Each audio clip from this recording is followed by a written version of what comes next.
Claude, que je connais depuis quelques années maintenant, m'a dit récemment il faut être d'une radicalité ouverte, ce qui veut dire être radical, donc dire ce qu'on a à dire, parfois de manière assez tranchée.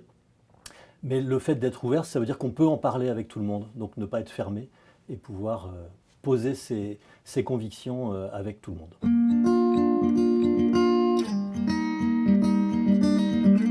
Je pense qu'il faut que les acteurs de l'ESS soient fiers de ce qu'ils sont, des valeurs qu'ils portent et qu'effectivement ils osent voir grand.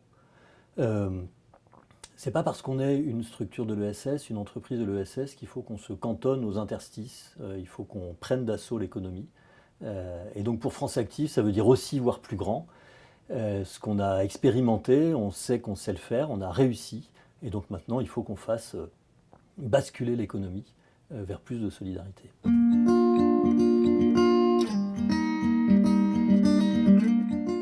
Pour l'année prochaine, l'année qui vient, je pense que le mouvement France Active a plusieurs défis. Déjà, compte tenu des enjeux, compte tenu de la montée du chômage, compte tenu de la crise qu'on traverse, et puis des défis écologiques, il faut qu'on fasse plus.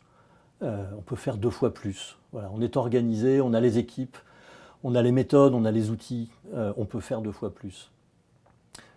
Autre défi, on peut être partout. On est en train de s'installer partout, y compris dans des territoires en Outre-mer où on n'était pas. Donc il faut qu'on soit partout sur l'ensemble du territoire national, y compris dans les territoires qui sont un peu à l'écart. Il faut aussi qu'on rayonne à l'international.